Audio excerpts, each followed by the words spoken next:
Bonsoir à tous. À la une de ce journal, la nouvelle politique du président français Emmanuel Macron axée sur l'Afrique, mettre en marche une nouvelle plateforme de relations franco-africaines pour faire face à un profond sentiment anti-impérialiste français exprimé lors de sa présence à Ouagadougou, la capitale burkinabé, ce mardi.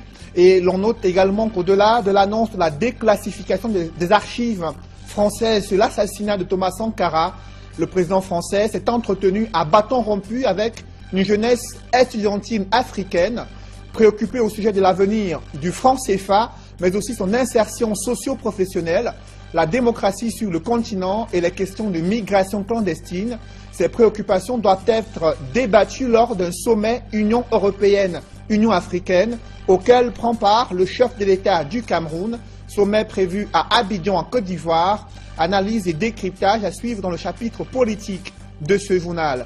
Et en économie, la société civile s'interroge sur l'existence d'une mine d'or à Ezeka dans le Nyong-Ekele.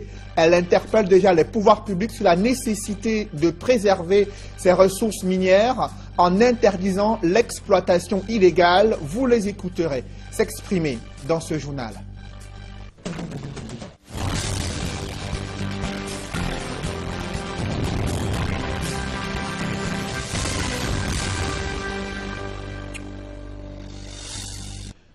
Merci de suivre cette édition complète de l'information sur Equinox Télévision.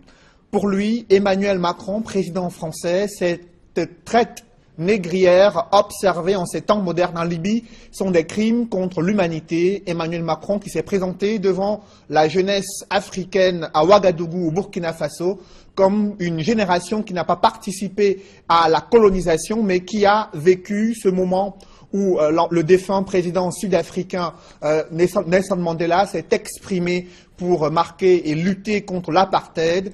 Emmanuel Macron qui veut s'affranchir de la France-Afrique pour construire une nouvelle relation franco-africaine afin de faire face à un profond sentiment anti-français qui s'est exprimé lors de sa visite au Burkina Faso. Des précisions avec Éric Martial Ndjomo. Pendant 1h40, Emmanuel Macron a démontré son style au Burkina Faso et à l'Afrique entière pour se démarquer complètement de ses prédécesseurs à l'Élysée dans le même exercice. Il a tranché d'entrée de jeu en déclarant qu'il n'y a plus de politique africaine de la France. Pour lui, l'époque où la relation entre la France et l'Afrique s'apparentait à celle du maître à l'élève est terminée, surtout que sa génération, tout comme celle de nombreux jeunes Africains, n'a pas connu la colonisation. Je suis, comme vous, d'une génération qui n'a jamais connu l'Afrique comme un continent colonisé. Je suis d'une génération dont l'un des plus beaux souvenirs politiques est la victoire de Nelson Mandela et son combat contre l'apartheid. Je suis d'une génération de Français pour qui les crimes de la colonisation européenne sont incontestables et font partie de notre histoire. Je suis aussi d'une génération qui a été impressionné par la détermination de la jeunesse burkinabé à défendre, à 2 reprises, et parfois au prix de sa vie, les acquis de la démocratie et de l'état de droit. S'il a promis de s'engager pour mettre un terme au drame en Libye, il n'a pas hésité à qualifier ce commerce d'être humain de crime contre l'humanité. Emmanuel Macron a fermement condamné l'extrémisme religieux qui est à la base du terrorisme qui frappe de nombreuses parties de l'Afrique. La gente féminine a occupé une partie importante de ce discours avec sa nécessité d'émancipation et d'investissement pour le développement économique du continent africain. Cela passe aussi, selon le président français, par une démographie de choix pour ces femmes africaines. Macron s'est montré très à l'aise lors de la séance des questions-réponses devant des étudiants peu ordonnés et surtout des questions mal structurées et approximativement élaborées. Dans cet exercice, face à une question sur le franc CFA, Emmanuel Macron est resté sur sa ligne de pensée, à savoir que l'indépendance monétaire des pays de la zone franc ne dépend aucunement de la France. Le transfert de nos fonds, de notre tonne d'or déposée auprès du Trésor français pour soi-disant assurer la convertibilité du franc, qui on sait porte toujours la marque de la colonisation. Alors, si quelqu'un pouvait me dire où l'or burkinabé se trouve caché à Paris, je suis preneur. Personne n'oblige quelque État que ce soit à en être membre. Le président Kaboré décide demain, je ne suis plus dans la zone franc, il n'y est plus. Vous avez donc suivi le président français Emmanuel Macron qui s'est exprimé sur l'avenir du franc CFA, la démographie, les questions de migration qui doivent être abordées demain à Abidjan en Côte d'Ivoire lors d'un sommet entre l'Union africaine et l'Union européenne.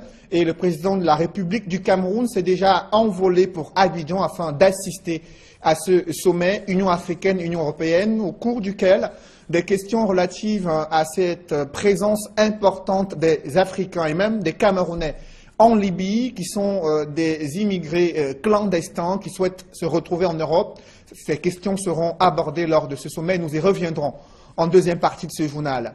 Et toujours sur le plan international, l'investiture du président Uhuru Kenyatta, boycottée par l'opposition, mais plébiscitée par une dizaine de chefs d'État africains au Kenya ce jour. On voit tout cela en images avec Sylvestre Hippolyte Zangao. La main sur la Bible et la Constitution. Uhuru Kenyatta prête serment pour un second mandat de 5 ans, non renouvelable.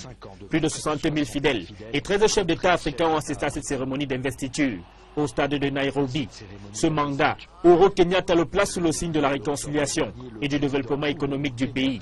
Mais ses opposants ne l'entendent pas de cette oreille. Avec en tête de file le leader de l'opposition Raila Odinga. De nombreux manifestants sont descendus dans les rues pour contester une nouvelle fois sa réélection.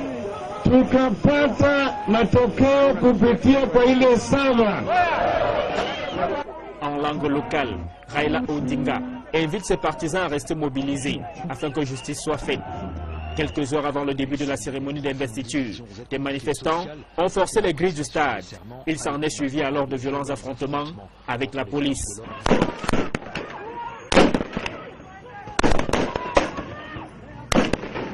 Les échauffourées ont fait de nombreux blessés. Le Kenya reste donc sous l'emprise de profondes divisions ethniques et sociales. Et d'autres manifestations sont annoncées, car l'opposition a promis de poursuivre une campagne de désobéissance civile.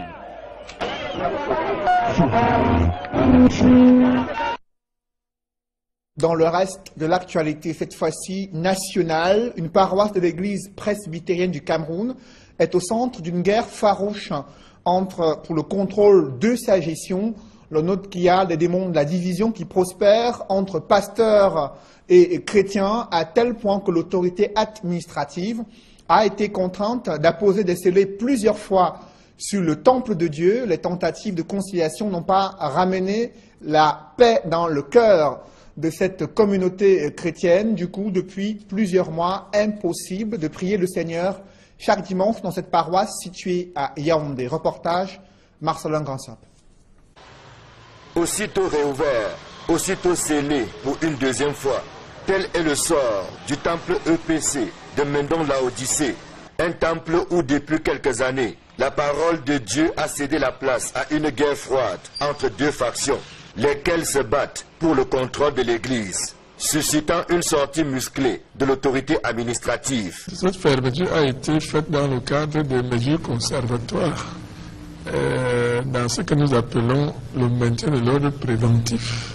En effet, depuis un certain temps, une partie des chrétiens de cette paroisse ont opté pour leur autodétermination, alors que parallèlement des pasteurs sont affectés par des organes compétents de cette association religieuse, et toutes choses qui ont débouché sur un conflit entre les deux factions qui, la première fois, ont failli créer une déflagration, ce qui m'a amené à procéder à la fermeture. Une première fermeture qui date du 13 octobre 2017. Entre-temps, les différentes factions ont été invitées à la table du dialogue, aussi bien par le sous-préfet de Yaoundé 6 que la hiérarchie de l'Église. C'est ainsi que le 16 novembre dernier, le Conseil général de l'Assemblée générale de l'EPC a décidé de rétablir dans ses droits le pasteur Evina Jacques Olivier, en demandant au camp d'en face de lui remettre les clés du temple en vue de sa réouverture. Un discours que les dissidents ont balayé d'un revers de la main. Cette décision a été défavorablement accueillie par les dissidents qui ont opté pour la violence. Tel que vous l'avez vu, ils ont occupé l'esplanade du temple pour un affrontement. Notre rôle étant de maintenir et de préserver le bon ordre. Il nous a été donc donné de prendre à nouveau un acte, c'est-à-dire une décision portant fermeture de ce temple jusqu'à nouvel ordre. Nous allons tout mettre en œuvre pour que l'ordre ne soit jamais perturbé. De la parole à l'acte, le temple a donc été à nouveau scellé le 25 novembre, jour prévu pour sa réouverture. Malheureusement, ce sont les chrétiens qui paient le prix fort de cette bataille rangée. Eux qui sont désormais privés de culte et autres activités marquant la vie de cette église. Approchés par nos soins, les deux factions qui se battent pour le contrôle de la paroisse Laodicée jouent au chat et à la souris et nous renvoient à plus tard pour nous donner leur version des faits. Entre-temps, les éléments de la brigade de gendarmerie de Biémassi veillent au grain sous la conduite de l'adjudant-chef-major Tchanga-Paul Cyril. Le hasard veut que la brigade et le temple Laodicée de Mendon ne soient séparés que par une laverie auto. Au-delà de cette guerre de leadership au sein de cette paroisse de l'église presbytérienne du Cameroun, c'est la question de la gestion des fonds qui est à l'origine de la crise actuelle. C'est en tout cas l'analyse du sous-préfet de Yaoundé 6. Je vous propose de l'écouter.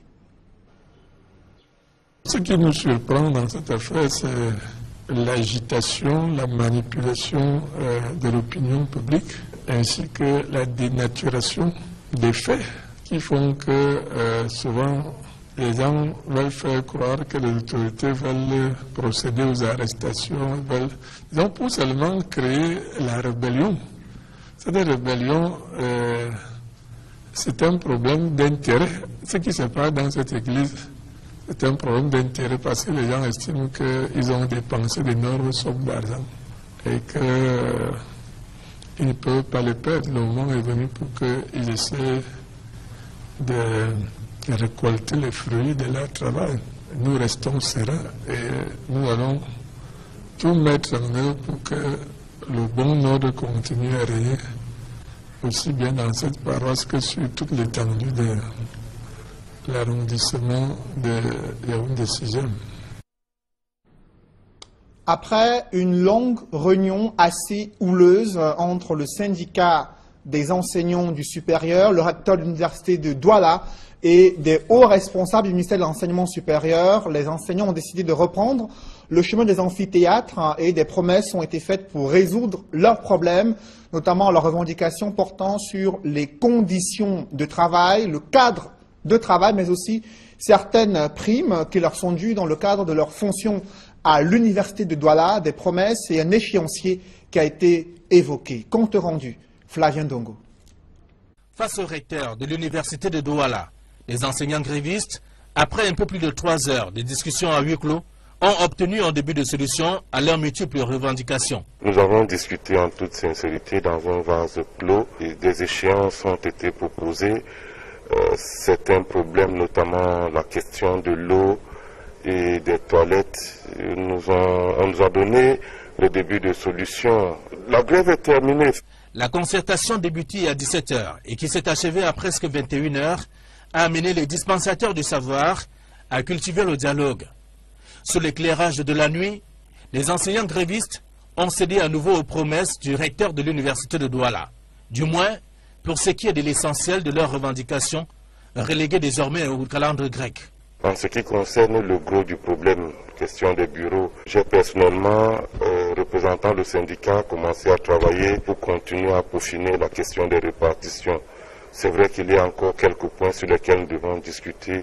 J'attends les prochains jours pour vous dire si effectivement on est totalement satisfait ou non. Le recteur de l'université de Douala, quoique dubitatif dans son propos après la rencontre, a réussi à calmer les ardeurs des enseignants manifestants. Professeur François-Xavier Etoile, entouré de ses proches collaborateurs, retrouve le sourire d'un homme quelque peu inquiet des heures auparavant. Je répète la même chose, vous voyez, vous m'amenez à la répétition. En fin de journée, après une longue discussion avec mes collègues, non, trêve de plaisanterie, nous avons échangé, nous n'avons occulté aucun problème. Nous sommes tombés d'accord, nous avons notre agenda et la plupart des problèmes avaient déjà des débuts de solutions qui vont être concrétisés dans les prochains jours.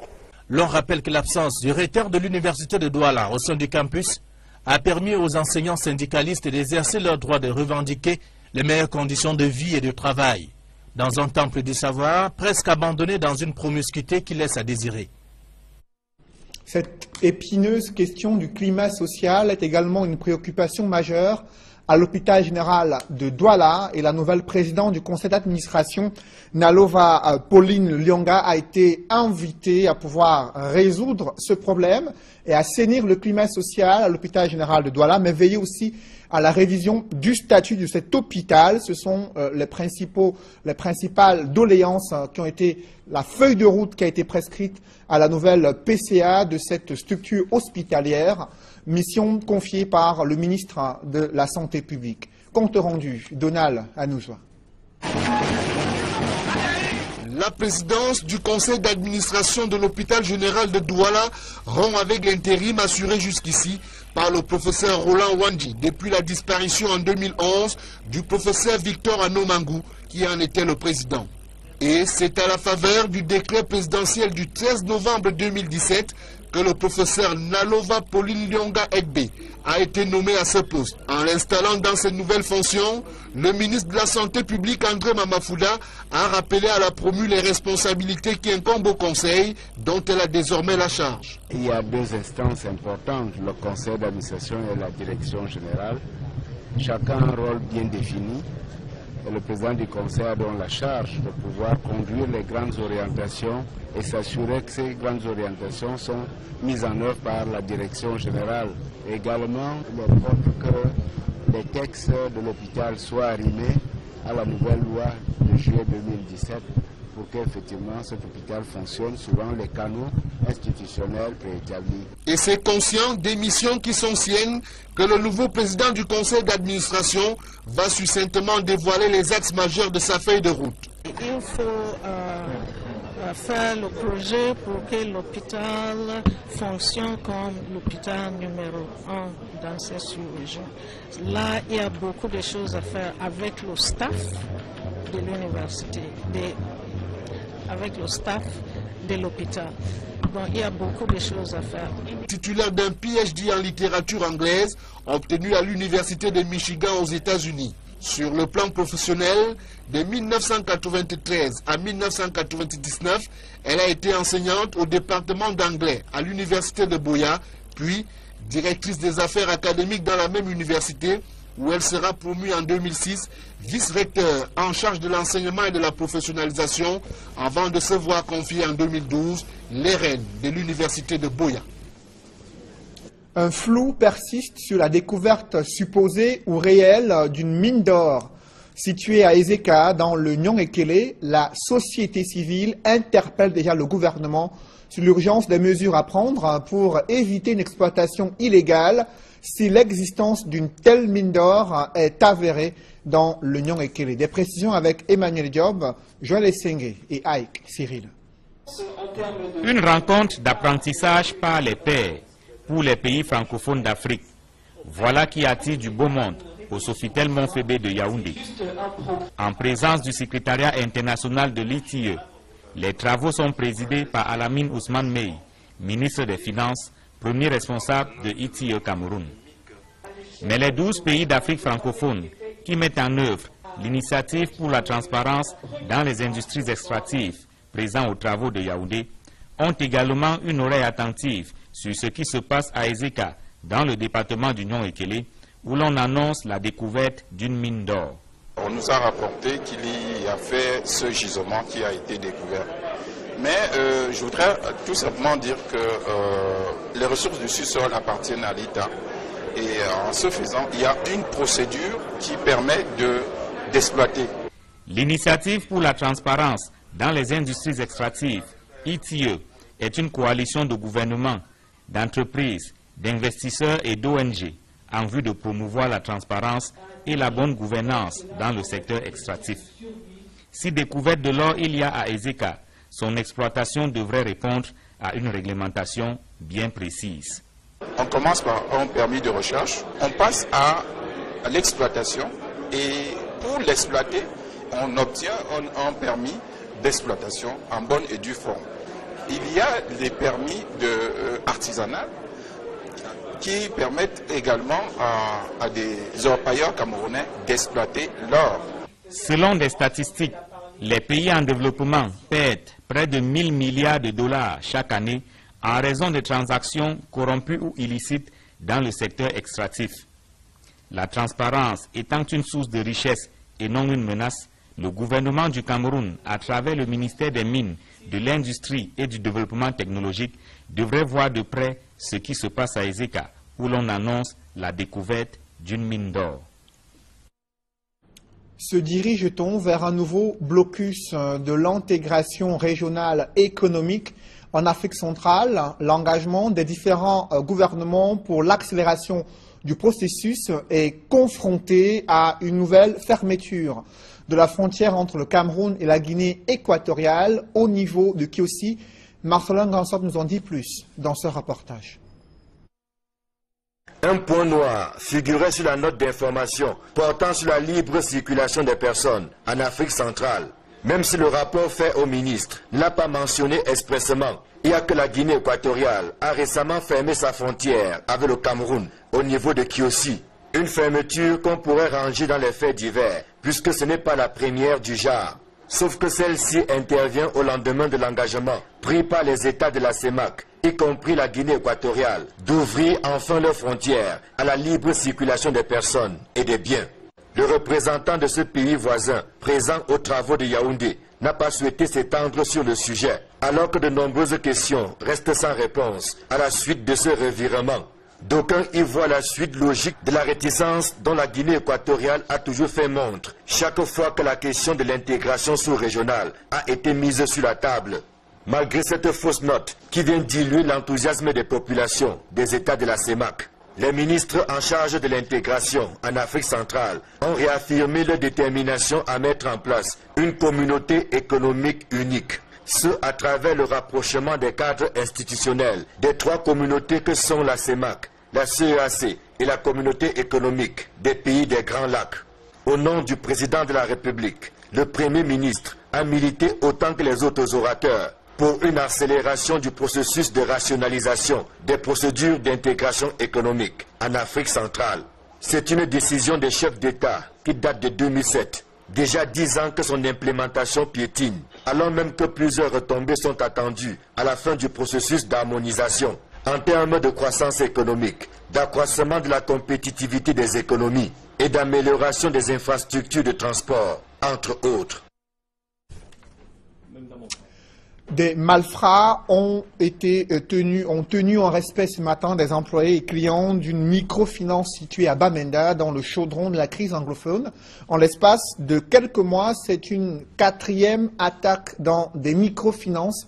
La forte militarisation de la ville n'empêche pas l'évolution du grand banditisme au grand désarroi des populations. Stella Mbou et Julienne Berthe-Bissaye. Au lieu des food market, des bandits de grands chemins dictent leurs lois. Nous sommes à Bamenda, région du nord-ouest Cameroun. C'est ici que des malfrats ont tenu en respect employés et clients, leur obligeant de donner leur dû. 2 hommes sont arrivés ici disant qu'ils veulent payer leur facture d'eau. Je leur ai dit qu'on ne paie pas cela ici. 2 minutes après, un 3e est arrivé et a sorti l'arme, puis me l'a assommé sur la tête.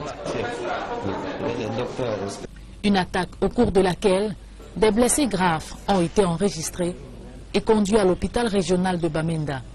Alertés, les forces de l'ordre sont descendues sur les lieux, s'enquérir de la situation. Les populations, encore stupéfaites, n'arrivent toujours pas à comprendre ce qui s'est réellement passé. L'un d'eux est descendu en courant, disant qu'on lui cède le passage. Nous ne savions pas que c'était l'un des malfrats.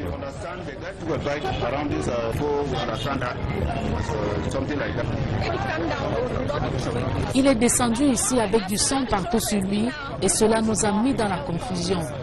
On s'est demandé qu'est-ce qui s'est réellement passé. Mais le monsieur avait déjà pris la fuite. C'est après qu'on nous a fait comprendre que c'était l'un des malfrats. Jusqu'ici, rien n'indique si le butin a été emporté.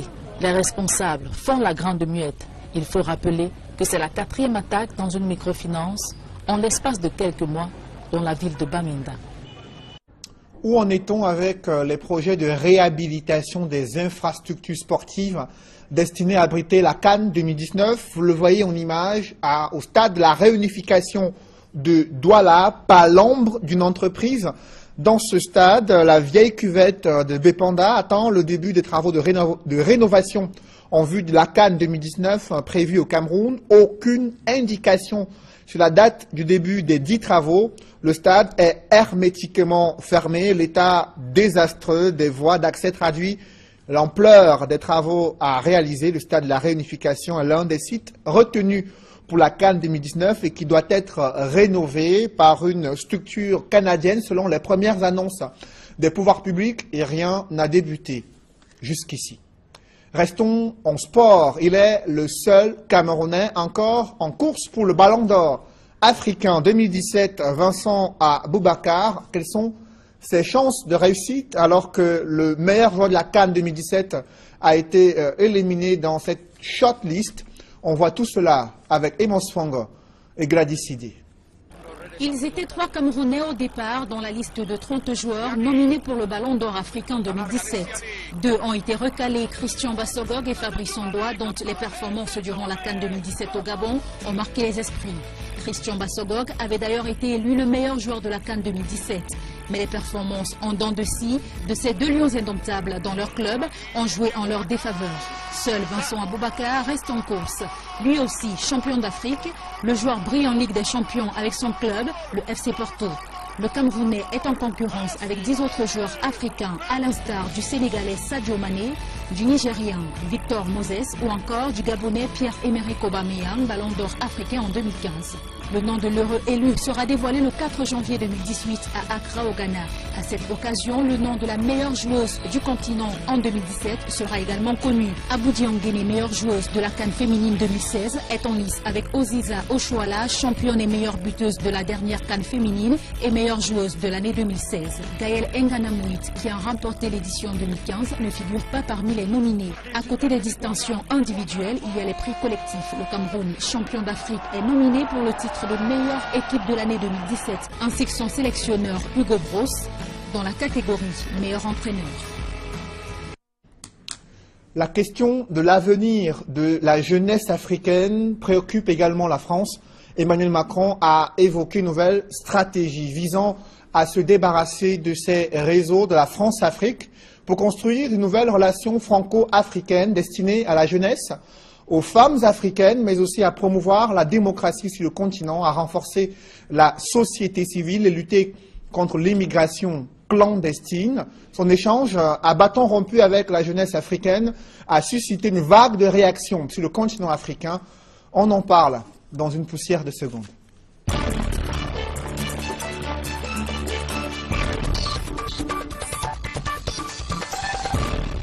Je reçois sur ce plateau le secrétaire général du Cameroun People's Party, le CPP. Franck Issi, bonsoir. Bonsoir. Vous avez suivi le président français ce midi à Ouagadougou, la capitale du Burkina Faso, dans une université où il a élaboré, ébauché cette nouvelle relation franco-africaine axée sur l'entrepreneuriat des jeunes, l'éducation des jeunes filles, mais aussi un vent de démocratie, sans vouloir donner de leçons à l'Afrique, selon ses propos. Comment vous avez apprécié de façon générale cette sortie d'Emmanuel Macron?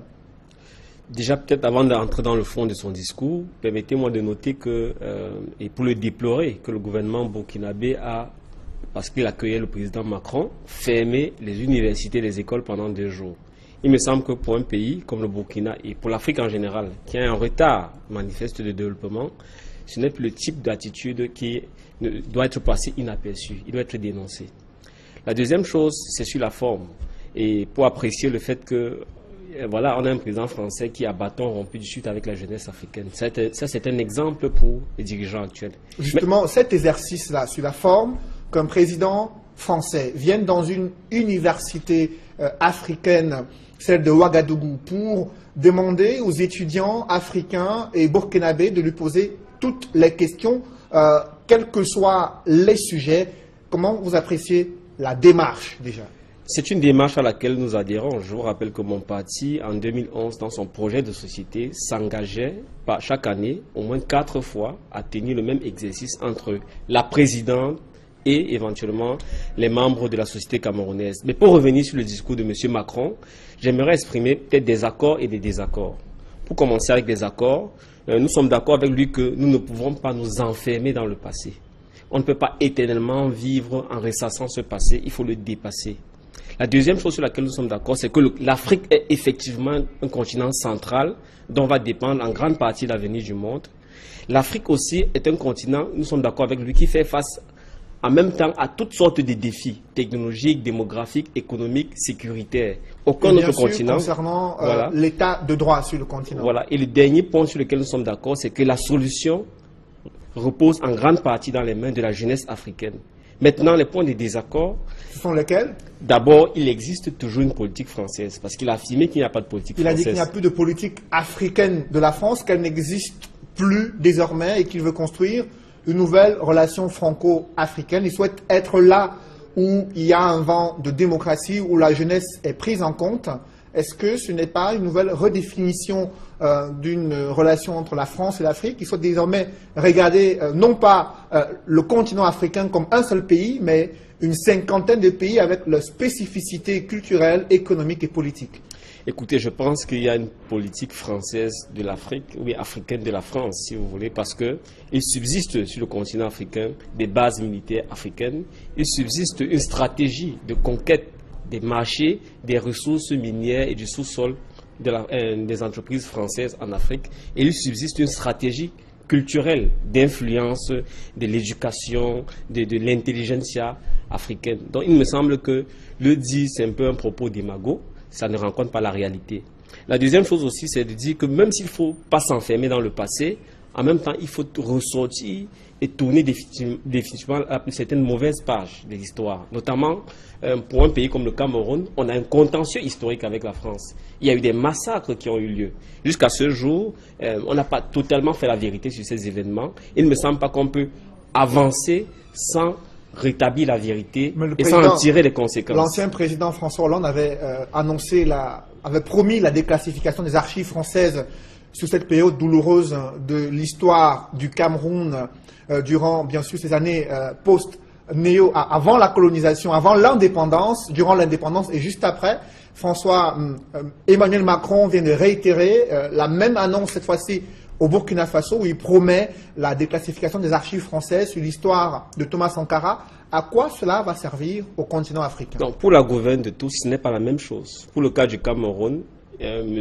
Hollande a fait un propos d'estrade qui consistait à dire qu'il va déclassifier des choses qui, de toute façon, étaient déclassifiées parce qu'après 25 ans, elles sont accessibles. Sauf que, pour le cas du Cameroun, ce qui relève des secrets d'État, ça n'est toujours pas déclassifié, première chose. Alors que ce n'est pas le cas au niveau du Burkina Faso. Mais c'est justement ce que Macron a dit, qu'il y a justement des documents classés pour le Burkina Faso qui ne sont pas déclassifiés. Est-ce que pour le cas du Cameroun aussi, il n'y a pas de documents qui restent encore classés top secret? Il y en a justement, et c'est la raison pour laquelle je vous dis que ce n'est pas la même chose avec le Burkina Faso. Maintenant, deuxièmement, ce qu'il faut dire, c'est que c'est important pour qu'on tourne la page de vraiment réécrire la vraie histoire et que il a dit en une phrase qu'il condamne les violences, il condamne tout ce que la colonisation a produit d'abject en termes de négation des êtres humains, mais il faut en tirer les conséquences. Il ne me semble pas que concernant les Juifs, par exemple, on se contente de le dire et on n'en tire pas les conséquences. Maintenant, le plus important n'est pas là. Le plus important, ce qui m'a aussi frappé, c'est une volonté, si vous voulez, de proposer aux Africains ce qui semble être les principaux enjeux de l'heure.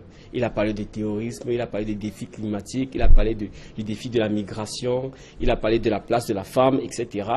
Mais il a curieusement ignoré des questions fondamentales sur le plan économique.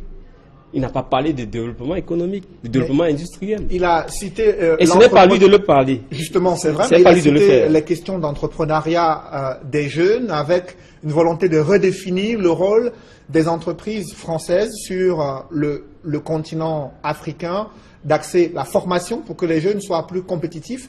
Est-ce que sur ces questions de développement économique, justement, ce n'est pas à la charge des politiques intérieures africaines? Évidemment, nous sommes les premiers à dire que nous devons absolument décoloniser notre perception, notre rapport à la France. Quand je dis décoloniser, c'est-à-dire cesser de donner à la France plus de poids qu'elle n'en a.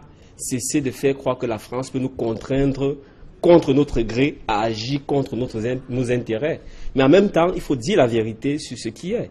Beaucoup de multinationales françaises continuent aujourd'hui à faire de l'optimisation fiscale, de l'évasion fiscale, à nouer des contrats qui ne sont pas toujours transparents avec des gouvernements. Et l'État français lui-même n'est pas toujours totalement clair sur un certain nombre d'actes de dictature qui subsistent sur le continent africain. Donc peut-être nous n'attendons pas que la France vienne nous libérer parce que manifestement, d'une manière ou d'une autre, elle en profite. Mais la réalité aujourd'hui, c'est qu'il faut dire ce langage de vérité. Mais une fois qu'on a dit ça, j'aimerais faire notre commentaire sur l'échange qu'il y a eu avec les Justement, les on a suivi des jeunes étudiants qui sont en cycle master pour la plupart et les questions étaient essentiellement centrées sur des questions de politique intérieure, interpellant sur les problèmes d'électricité dans les amphithéâtres, sur l'avenir d'insertion socio-professionnelle de cette jeunesse estudiantine, mais aussi des questions mal formulées des fois. Oui, malheureusement, mais je crois qu'on a pu observer 3 types d'état d'esprit, ou ce que j'appelle 3 types d'esprit, dans le rapport avec M. Macron. De façon générale, ça définit un peu le rapport que nous, Africains, avons avec les anciennes puissances colonisatrices. Le premier, c'est un esprit dominé. Ce sont des jeunes qui pensent que fondamentalement, ils seront toujours à la traîne et que leur salut vient de la magnanimité de celui qui hier les avait mis dans cette situation de sous-humanité. Ils croient que M. Macron est là et il a le pouvoir ou le devoir de remédier à leurs conditions de vie. Ça, c'est un premier problème. Le deuxième problème, c'est l'esprit révolté. Ce jeune qui pose des questions sur le franc CFA, qui dénonce un certain nombre de pratiques qu'il qualifierait, qu'il attribuera à la France. Ça, c'est un esprit qui se nourrit de la révolte, qui se plaît à dénoncer les complots, à dénoncer, si vous voulez, le côté obscur de la politique française en Afrique. Mais il me semble que c'est des états d'esprit qui ne sont pas à la hauteur des enjeux. Parce qu'une chose aussi que nous devons tirer, c'est que nous devons avoir un esprit conquérant.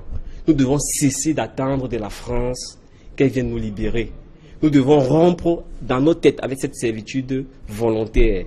Aujourd'hui, nous avons plus besoin non pas de l'aide française, mais de mieux gérer nos ressources. Nous avons non pas besoin que la France vienne nous soutenir dans nos efforts, mais nous avons besoin de nous débarrasser des obstacles internes à notre propre développement. Et l'un de ces obstacles, justement, c'est cette immigration clandestine et cette nouvelle traite des jeunes Africains observés en Libye. Et il y a un sommet Union africaine-Union européenne prévu à Abidjan en Côte d'Ivoire, auquel doit prendre part le chef de l'État du Cameroun. Pour vous, quelles doivent être les priorités des dirigeants africains pour éradiquer ce phénomène? Première chose, il faut que les Africains cessent d'être réactifs, ils doivent être proactifs. Normalement, ils devraient déjà se consulter et développer une stratégie pour pouvoir négocier avec l'Union européenne. C'est ce qui n'est pas fait, malheureusement. Ça, c'est un problème. On croit toujours que c'est à l'Europe de gérer nos propres problèmes. La deuxième chose, et c'est pour le dénoncer, c'est le fait que un chef d'État comme le chef d'État camerounais, on ne le voit pas actif, présent, visible sur les théâtres camerounais, mais il est toujours pressé d'aller dans des messes où sa voix en réalité ne compte pas. Sa voix va se dissoudre dans celle des autres. Et ça, il faut le dénoncer. C'est ça le véritable problème. L'immigration clandestine, c'est une conséquence de ce type de problème où on n'a pas des chefs d'État africains qui peuvent discuter tête à tête avec les enfants, discuter des solutions, construire avec eux les nouvelles solutions et construire l'Afrique de demain. C'est ça le problème principal. Donc, tant qu'à la tête de nos États, nous aurons des personnes qui n'ont pas compris que le monde a changé, qu'il faut s'adapter et qu'il faut anticiper, on aura toujours des jeunes qui meurent dans le désert et dans les mers. Merci Franck. Ici, je rappelle que vous êtes le secrétaire général du Cameroun People's Party. Mesdames, messieurs, c'est la fin de ce journal. Merci de l'avoir suivi. Restez sur Equinox Télévision juste après cette édition du 20h, l'émission Parole de femmes présentée par Julingue Nyondé. Bonne soirée sur Equinox Télévision.